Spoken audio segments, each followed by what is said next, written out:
गब्बर गब्बर सिंह गब्बर गब्बर सिंह गब्बर सिंह। नवंबर 2016 के नोटबंदी को 8 महीने हो चुके थे। हमारा देश उस तुगलकी फरमान के झटके से बस उभरने की कोशिश कर रहा था।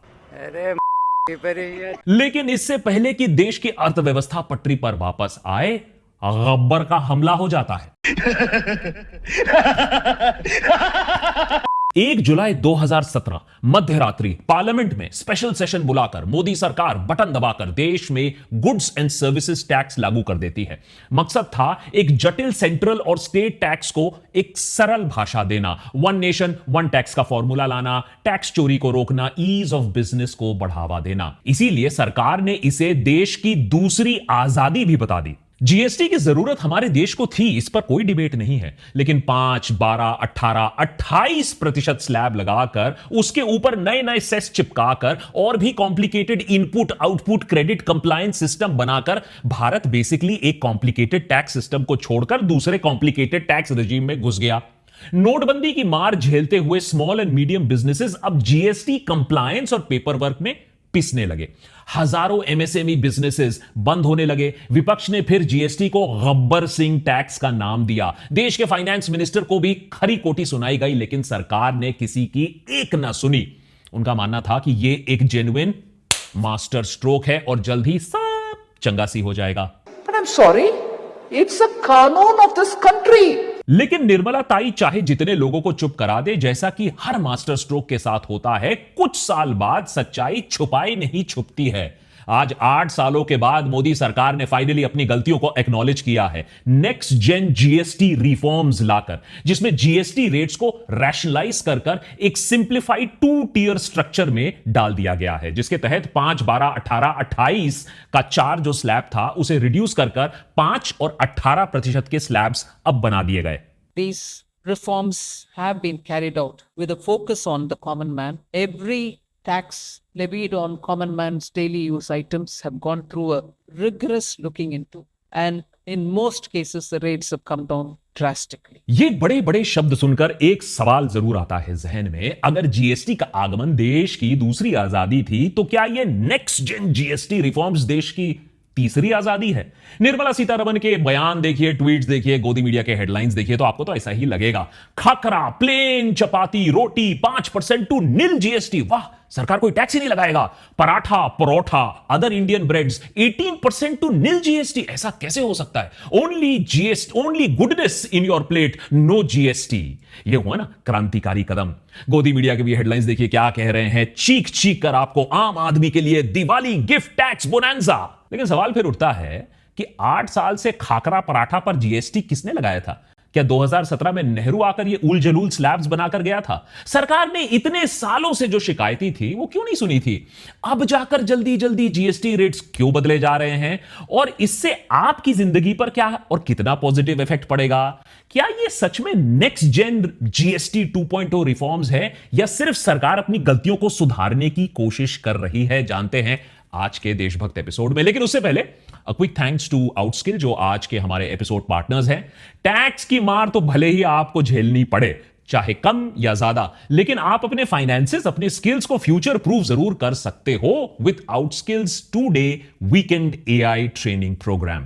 बेस्ट बात बताऊं, है तो ये ट्रेनिंग 10,000 रुपए का, लेकिन देशभक्त सब्सक्राइबर्स के लिए ये बिल्कुल फ्री है, नो स्ट्रिंग्स अटैच। बस आपको चैनल को सब्सक्राइब करना है। नीचे मैंने आउटस्किल का लिंक दिया हुआ है डिस्क्रिप्शन बॉक्स में, उसे जाकर क्लिक करना है, वीकेंड क्लास को ज्वाइन करना है। यहां आपको मिलेगा 16 घंटे का live AI training spread across 2 days, that means Saturday और संडे 10 बजे सुबह से लेकर शाम के 7 बजे तक। 20 से ज्यादा एआई टूल्स, प्रॉम्प्ट इंजीनियरिंग, जिससे आप एआई के बेस्ट रिजल्ट्स आप उससे निकाल पाओ, कोडिंग के बिना डेटा एनालिटिक्स कर पाओ, बिना कोडिंग एआई टूल्स कैसे बनाना है वो सीख पाओ, आप stunning images, videos, AI tools कैसे इस्तेमाल कर सकते हो, चाहे आप टेक सेक्टर से हो, नॉन टेक सेक्टर से हो, आप फ्रीलांसर हो, एचआर में हो, ऑपरेशंस में हो, बिजनेस ओनर हो, सबके लिए ये एआई का बेसिक्स जानना बहुत जरूरी है। इस ट्रेनिंग को 1 लाख से ज्यादा लोग 40 देशों में अटेंड कर चुके हैं। जैसा कि मैंने बताया, देशभक्त फैमिली के बिल्कुल फ्री है, लेकिन स्लॉट आपको जरूर बुक करना पड़ेगा फॉर द वीकेंड। लिंक मैंने नीचे डिस्क्रिप्शन में देकर रखा है। Make sure that you join the WhatsApp group to receive all the update. Saturday 10 बजे सेशन ज्वाइन करना मत भूलिएगा। Anyways, back to the story. इस जीएसटी की कहानी में पहेलू बहुत हैं। गोदी मीडिया के सिर्फ हेडलाइंस को छोड़कर भी इसमें बैक स्टोरी बहुत कुछ है, लेकिन पहले मीठा कुछ हो जाए, गुड न्यूज पहले बोल देते हैं। देखिए, पैकेज्ड या ब्रांडेड फूड आइटम्स की बात कर लीजिए, जैसे fruit juices, butter, cheese, condensed milk, pasta, packaged coconut water, soya milk drinks, nuts, dates, sausages, medical items जैसे medical grade oxygen, gauze, bandages, diagnostic kits, GST को कम कर दिया है, 5% बना दिया है, जो कि 12% था पहले इन पर। लेकिन उससे भी ज्यादा जीरो जीएसटी। आप सोचकर देखिए, सरकार टैक्स नहीं लेगी। अल्ट्रा हाई टेम्परेचर मिल्क पर, पनीर पर, pizza, bread, khakhra, plain chapati, roti, educational items जैसे maps, charts, globes, erasers, notebook, जहां 12% जीएसटी था उसको जीरो कर दिया है। अब मुझसे यह सवाल मत पूछना कि सरकार रबर, पेंसिल, नोटबुक पर 12% जीएसटी लगा क्यों रही थी 8 सालों से। हो सकता है अंधों या अनपढ़ों की देश बनाना चाहती हो सरकार, लेकिन अब कोई सेंस तो जरूर आई है। लेकिन सबसे बड़ा, सबसे सेंसिबल जो रिलीफ सरकार ने दी है वो हेल्थ और इंश्योरेंस सेक्टर में है। इंश्योरेंस की अगर हम बात करें तो इंडिविजुअल, माने आप और हम जब एक लाइफ इंश्योरेंस लेंगे, हेल्थ इंश्योरेंस पॉलिसी लेंगे, जीरो जीएसटी। बहुत दिनों से लोगों की मांग थी कि कम से कम इससे हमें बख्श दो, यहां टैक्स मत लगाओ। इंडिया का पहले से ही बहुत लो इंश्योरेंस पेनिट्रेशन रहा है, तो अगर आपने इंश्योरेंस नहीं लिया है तो अब जाकर जरूर ले लेना। सरकार ने यह एक रिलीफ जरूर दी है। आप जानते हो अच्छी तरीके से कि एक हॉस्पिटलाइजेशन से हमारे देश में लोग गरीबी में चले जाते हैं। ऊपर से दवाई का जो खर्चा होता है, कैंसर, रेयर डिजीज के ड्रग्स के साथ साथ 33 ऐसे लाइफ सेविंग ड्रग्स और मेडिसिन हैं जिस पे अब जीएसटी जीरो कर दिया गया है। पिछले 8 सालों में सरकार ने इन क्रिटिकल आइटम्स पर भी 12% की वसूली की है हमारे जनता से। इसी तरीके से नए रेट्स लागू होने के बाद daily use house hold items जैसे साबुन, टूथपेस्ट, नमकीन, चॉकलेट्स, कॉफी, जिन चीजों पर 12 से 18% तक वसूली, मेरे मतलब जीएसटी लग रही थी, अब उसे कम करके 5% कर दिया गया है। और हैंडीक्राफ्ट, एग्रीकल्चर रिलेटेड गुड्स जैसे ट्रैक्टर, कंपोस्टिंग मशीन, इनको भी 12% से 5% कर दिया है। तो बहुत ही सेंसिबल मूव है। वहीं गाड़ियां, बहुत इंटरेस्टिंगली, जो स्मॉल कार्स हैं बिलो 4 मीटर्स या 1200 सीसी से कम, बसेस, ट्रक्स, एम्बुलेंसेस, 350 सीसी से कम मोटरसाइकिल्स, 3 व्हीलर्स पर जीएसटी 28% से हटाकर गिराकर 18% बना दिया गया है। इलेक्ट्रॉनिक्स जैसे एयर कंडीशनर्स, टेलीविजन, जिनको हाई 28% पर रखा गया था, उन्हें भी कम करके 18% पर ले आ गया है। तो this is also a very productive move. सरकार ने किया ऐसा क्यों? 8 साल बाद क्यों किया? क्या गब्बर को अब गोली मार दी गई है अच्छे से? इस बात को भी समझेंगे। लेकिन इतने बड़े जीएसटी के कटौती से सरकार को लगभग 50,000 करोड़ का नुकसान होने वाला है। हालांकि गवर्नमेंट ऑफिशियल्स इसे रेवेन्यू हिट नहीं कह रहे हैं, लॉस नहीं कह रहे हैं, क्योंकि उनका यह कैलकुलेशन है, उनका यह मानना है कि इतनी भारी जब आप रेट्स कम करोगे तो लोग ज्यादा चीजें खरीदेंगे, देश में कंजम्पशन ज्यादा बढ़ेगा जो सालों से धीमा होते आया है। फिर देश में प्रोडक्शन बढ़ेगा, उत्पादन बढ़ेगा, लोगों के हाथ में और पैसा आएगा और सरकार के पास घूम फिर के लगभग उतना ही या उससे ज्यादा टैक्स वापस आएगा। अगर ऐसा होता है तो सबके लिए एक विन विन सिचुएशन है। सरकार ने कम से कम फाइनली जाकर इस बात पर रिस्क लिया है। एक्सपर्ट्स का मानना है कि जीएसटी रैशनलाइजेशन हाउस होल्ड के डिस्पोजेबल इनकम को बढ़ाकर लगभग 2 लाख करोड़ का एडिशनल कंजम्पशन ट्रिगर कर सकता है, जो हमारी इकोनॉमी के लिए बहुत अच्छा होगा। कोविड के बाद आप बीते इतने क्वार्टर्स हैं, कोई भी रिपोर्ट उठाकर देख लीजिए, बार बार आपको हाईलाइट यही मिलेगा कि इंडिया की जो एफएमसीजी सेक्टर है वो स्ट्रगल कर रही है। यह संकेत क्या देती है? यह बताती है कि रोजमर्रा आइटम्स की चीजें जैसे शैंपू, दाल, बिस्किट, इन सब चीजों को खरीदने के लिए लोगों के पास पैसा नहीं है, कोई भी डिस्पोजेबल इनकम नहीं है, वो अपना बेसिक से काम निकाल रहे हैं। ये हमारी इकोनॉमी के लिए बिल्कुल भी अच्छा नहीं है। और इसका कारण है कि धंधा मंदा है, नौकरियां मार्केट में नहीं हैं, जिनके पास नौकरियां हैं उनको इंक्रीमेंट नहीं मिल रही हैं। नए जीएसटी रिफॉर्म में सरकार ने प्राइमरीली इस इशू को एड्रेस करने की कोशिश की है कि इकोनॉमी के पहियों को फिर से हम तेजी से कैसे चलाएं। लेकिन इसका फायदा तभी लोगों तक पहुंचेगा जब यह बेनिफिट पास डाउन होगा, बीच में गबन नहीं हो जाएगा। यहां पिक्चर में आती है कॉर्पोरेट प्रॉफिटिंग। जब जीएसटी रेट रिवीजन की बात हुई थी तब से यह बात सामने आ चुकी है, डिमांड सामने आ चुकी है कि सॉलिड सेफगार्ड्स की जरूरत है। जो रिलीफ, जो राहत जो सरकार दे रही है कंज्यूमर्स के लिए, उसे कंपनीज बीच में ही खा ना जाएं। ऐसा पिछली बार देखा भी गया है। इसीलिए इस बार पीयूष गोयल ने साफ कर दिया है कि सरकार एक्सपेक्ट करती है कि इंडस्ट्री को यह टैक्स कट को बेनिफिट जो है वो कस्टमर तक पास ऑन करना होगा। एक तरफ जहां ज्यादातर आइटम्स पर जीएसटी कम की गई है, वहीं दूसरी तरफ एक और रेवेन्यू स्ट्रीम सरकार ने अपने आप के लिए जनरेट करने की कोशिश की है with a special 40% tax bracket.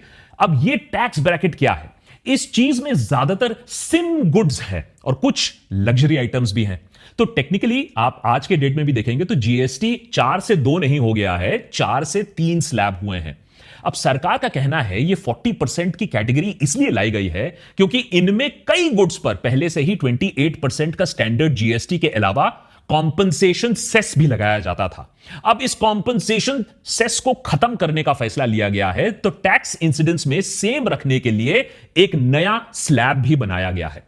इस लिस्ट में जो सिन गुड्स हैं उनमें पान मसाला, गुटखा, सिगरेट, बीड़ी, सिगार, टोबैको प्रोडक्ट्स जैसी चीजें आती हैं और साथ ही साथ एडेड शुगर वाले प्रोडक्ट्स जैसे carbonated beverages, food drink, caffeinated beverages जैसे नॉन अल्कोहलिक बेवरेजेस भी आते हैं, लेकिन ये सब सेहत के लिए बहुत अच्छे नहीं हैं, तो good move by the government.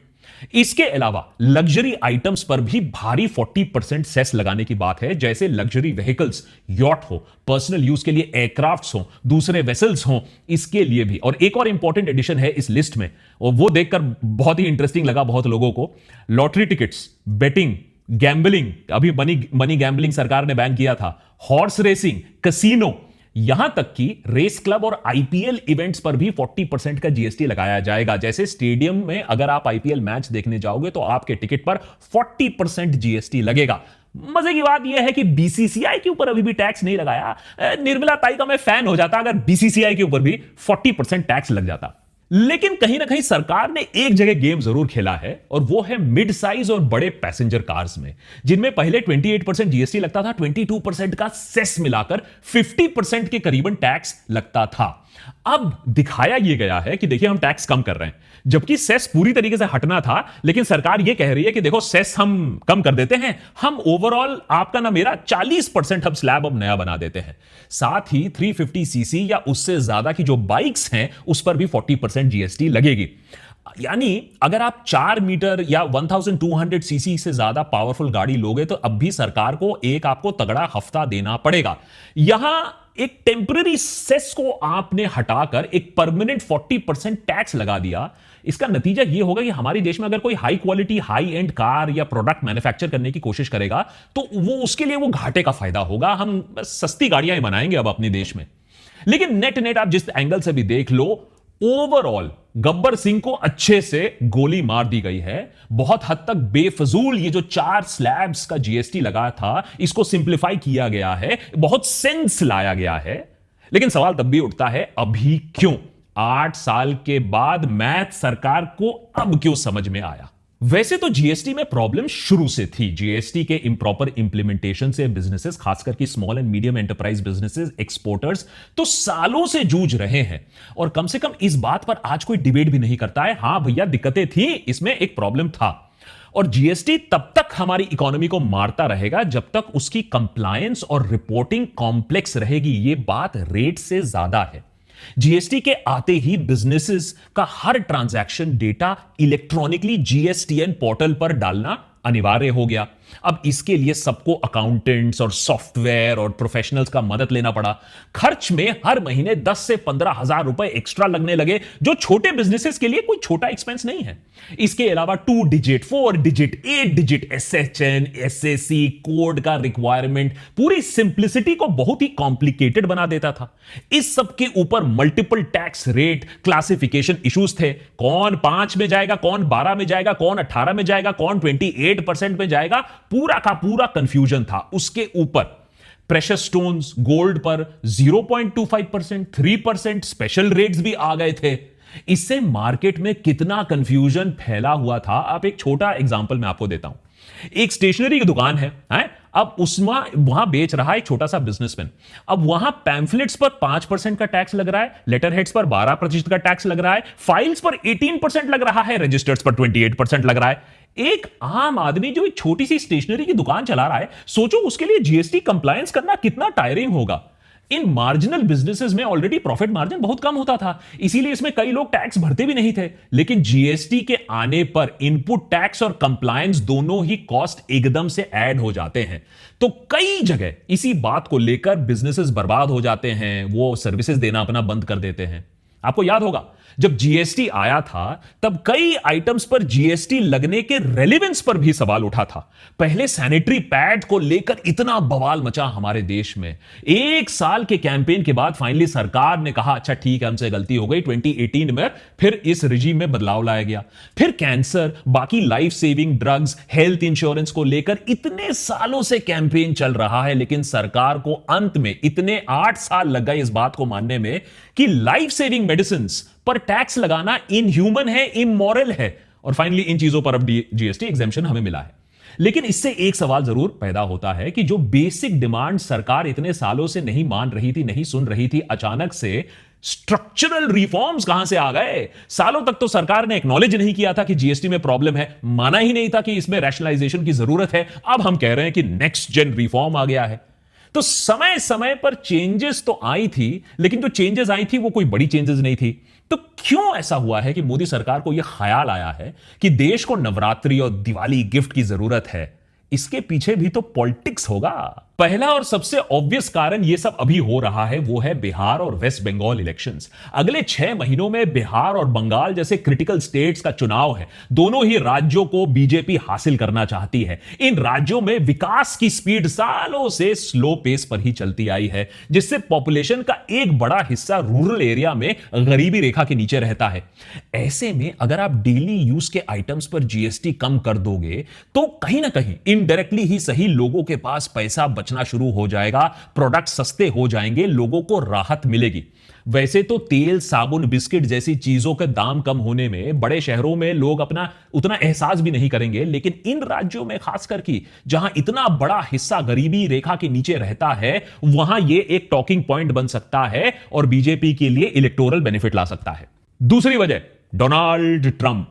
वैसे तो सरकार ने क्लैरिफाई कर दिया है कि ये रिफॉर्म्स पहले से ही प्लान हो रहे थे, ट्रंप के टैरिफ से इसका कोई लेना देना नहीं है। लेकिन यह भी सच है कि ये रिफॉर्म्स, आरबीआई के rate cuts, income tax relief के साथ मिलकर अब ये इकोनॉमिक ग्रोथ के लिए एक बड़ा पॉजिटिव स्टेप बनकर सामने आया है। ये इनडायरेक्टली ट्रंप के टैरिफ के इंपैक्ट को ऑफसेट कर सकता है। सरकार इस बात को हाईलाइट नहीं करेगी, लेकिन अगर आप डिटेल से न्यूज रिपोर्ट्स देखोगे तो आप पाओगे कि टैरिफ्स के फसाद के चलते फॉरेन फर्म्स ने 2 लाख करोड़ के प्रोजेक्ट्स अप्रैल और जून के महीनों के बीच में रोक दिए हैं। यह पिछले साल से 1200% ज्यादा है। स्टॉलिंग ऑफ इन्वेस्टमेंट, क्योंकि अभी इंडिया में इन्वेस्टमेंट क्लाइमेट क्लियर नहीं है इस पूरे टैक्स एंड टैरिफ वॉर के चलते हुए। Number 3, festive season. देश में अब फेस्टिव सीजन शुरू होने वाला है, जिसमें हाउस होल्ड्स एग्रेसिवली स्पेंडिंग करती हैं ट्रेडिशनली, चाहे वो गाड़ियां खरीदना हो, बाइक्स खरीदना हो, टीवी हो, बाकी इलेक्ट्रॉनिक्स हो, इन सब का डिमांड फेस्टिव सीजन में ऊपर जाता है। इसीलिए इट मेक सेंस कि अगर आप इतना बड़ा बदलाव कर रहे हो, देश की इकोनॉमी में जान फूंकने की कोशिश कर रहे हो, तो यही सही समय है मैक्सिमम फायदा दिखाने के लिए। अब यह देखना जरूरी है कि ये जो कंपनीज हैं, ये इमीडिएटली ये पूरा जो राहत है, जो रिलीफ है, ये कस्टमर तक पहुंचाएं, बहुत क्लियरली पहुंचाएं। फाइनली मैं यही कहूंगा कि सरकार की जो भी मजबूरी रही हो, चाहे वो ट्रंप हो, या टैरिफ हो, आम आदमी की तकलीफ हो, या बिहार में तरक्की हो, फैक्ट तो यही है कि जब पब्लिक प्रेशर डालती है, जब विपक्ष ना आक्रमक रूप लेता है, तब सरकार को भी कमर कस के काम करना पड़ता है। हो सकता है ये सिर्फ इत्तेफाक हो, लेकिन इतना बड़ा जो जीएसटी रिफॉर्म हो रहा है वो वोट चोरी कैंपेन के इमीडिएटली बाद लाया गया है। सरकार पुरजोर कोशिश कर रही है कि लोगों का वो अब दिल जीते, और एक डेमोक्रेसी में ऐसा ही होना चाहिए। सरकार को भी कम से कम ऑपोजिशन टाइट रखना चाहिए। लेकिन क्या ये रिफॉर्म्स नेक्स्ट जेन है, जिस तरीके से कुछ लोग बोल रहे हैं कि भैया अब तो हम चल पड़े? क्या सच्ची में देश की इकोनॉमी में XP 100 इसमें ईंधन आ जाएगा? क्या हम डबल डिजिट ग्रोथ कर लेंगे? क्या हम टेक ऑफ कर लेंगे? अब अगर जीएसटी 1.0 के बाद आप हेडलाइंस देखो, मैंने 2017-18 के हेडलाइंस देखो, तो आपको याद आएगा, आप देखोगे कि उस समय भी कैसा इस कदम को रेवोल्यूशनरी बताया गया था। नीति आयोग के सीईओ अमिताभ कांत उस समय जो भी सुन रहा था उसको यही बता रहे थे कि बस अब देखो हमारी इकोनॉमी 9% जीडीपी पर ग्रो करेगी। क्या हमारी इकोनॉमी 9% पर ग्रो की? किसी साल में भी 8 सालों में जीएसटी 2.0 नेक्स्ट जेन नहीं है, जीएसटी 1.0 का कोर्स करेक्शन है। जैसे नोटबंदी ने हमारे देश की अर्थव्यवस्था को कैसे मार डाला था, उसके बारे में कोई पूछने वाला नहीं है, कोई जवाब देने वाला नहीं है, कोई अकाउंटेबिलिटी नहीं है, वैसे ही कोई नहीं पूछेगा कि जीएसटी के चलते इतने सालों से मिडिल क्लास को, गरीब को फिजूल में गब्बर टैक्स देना पड़ा, उसका भरपाई कौन करेगा? पढ़ाई के लिए टैक्स, दवाई के लिए टैक्स, इंश्योरेंस के लिए टैक्स, रोटी के लिए टैक्स, इसके बारे में आज कोई सवाल नहीं पूछेगा। इसके बारे में जिसने सवाल पूछा भी था इतने सालों पहले, उनको एंटी नेशनल बोल दिया गया था। और अब जो इकोनॉमी ठप पड़ रही है, लोगों की जेबें खाली हो रही है, तो इन्हीं टैक्सेस को आपने हटाकर नेक्स्ट जनरेशन रिफॉर्म बोल दिया है। ये तो वही बात हो गई ना कि एक दिन गब्बर बोला कि अरे अब डकैती से मन भर गया है, अब हम रिटायर कर रहे हैं, और रामगढ़ के लोग मिलकर उसे नोबेल पीस प्राइज दे दें।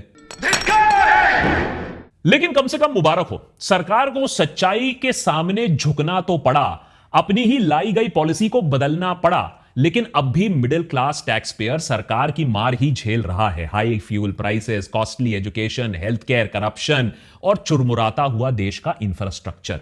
इतना टैक्स देने के बाद भी मुंबई हर साल डूबता रहता है, पहाड़ टूट पड़ रहे हैं, पंजाब पानी के नीचे चले गया है। एक ही मॉनसून में देश की सच्चाई हमारे सामने है। हम टैक्स पेयर्स को ही पूछना पड़ेगा कि सरकार का ध्यान किधर है भाई? भारत को सेफ, भारत को प्रोग्रेसिव, भारत को प्रोडक्टिव बनाने में तो नहीं है। नौकरी है नहीं, रेड टेप बिजनेसेस को खा जा रही हैं, शहरें रहने लायक नहीं रह गई है, और मेक इन इंडिया की जगह तो हेट इन इंडिया ही फल फूल रहा है। यह जीएसटी नेक्स्ट जेन रिफॉर्म तभी होगा जब सरकार यह डेमोन्स्ट्रेट कर पाएगी, यह साबित कर पाएगी कि उसका फोकस सस्टेनेबल ग्रोथ की तरफ है, ट्रांसपेरेंट गवर्नेंस की तरफ है, फेयर टैक्सेशन की तरफ है। यह नहीं कि हर ईमानदार इंसान और बिजनेसमैन इसी डर पर बैठा रहता है कि वो कुछ बोल दे, ईडी का रेड पड़ जाएगा, या फिर कल जीएसटी का इंस्पेक्टर फिरौती मांगने आ जाएगा। सरकार को समझना होगा कि यह जीएसटी 2.0 बहुत देर में आया है और बहुत कुछ करना बाकी है अगर देश की इकोनॉमिक ग्रोथ को बचाना है।